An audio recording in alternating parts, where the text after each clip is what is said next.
Les enfants vont venir 2 heures au conservatoire pour répéter avec nous et nous on va venir 1 heure en plus dans leur école pour les faire répéter. Donc ils vont avoir 3 heures de musique dans la semaine alors que pour des interventions hors cham, ça va être 3/4 d'heure d'intervention dans leur classe. Le principal changement, c'est le projet, c'est-à-dire que tout le monde a ce projet de chanter.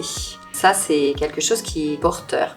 Les enfants savent que quoi qu'on fasse en classe, eh bien 2 fois par semaine, ils vont chanter et qu'ensuite, ils vont faire des spectacles. Donc ça, c'est vraiment important pour eux. Ça donne une cohésion de classe. Ils forment un groupe et on sent vraiment entre eux qu'un lien s'est créé. Ça crée une ambiance de classe qui est très très agréable, avec une connivence entre les enfants qui est aussi bien dans le travail que dans les moments de détente. Alors en plus, ça leur demande aussi beaucoup de rigueur, parce que ça veut dire que le temps d'apprentissage étant limité, puisque on consacre beaucoup d'heures à la musique, ça veut dire que à côté de ça, ça demande un peu plus d'investissement.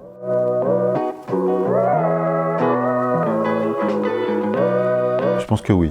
Comme ils le font depuis très longtemps, ils n'ont aucun a priori sur chanter seul devant des gens. Ils sont complètement désinhibés de ça. Donc ça facilite forcément la prise de parole aussi en classe. C'est-à-dire se tromper, on a le droit, faire une fausse note, on a le droit aussi. Donc, Je trouve qu'effectivement, le plus gros apport, c'est la confiance en soi. Au fur et à mesure, ils ont pris confiance en eux. Que la première année, c'était difficile, mais que ça l'est moins parce que justement, ils prennent confiance. Et ils savent qu'ils sont capables de le faire.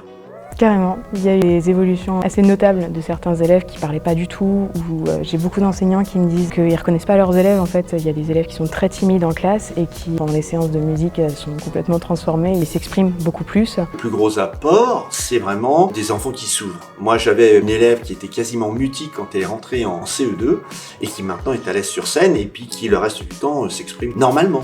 On ne le saurait pas. Voilà. Donc pour elle, ça a été particulièrement un apport extraordinaire. Il y a des élèves aussi qui ont plus de mal à gérer leurs émotions et quand on chante ou quand on fait du théâtre, là, quand on a fait des déplacements ou des choses comme ça, du coup ils s'amusent et ils peuvent exprimer beaucoup plus facilement leurs émotions.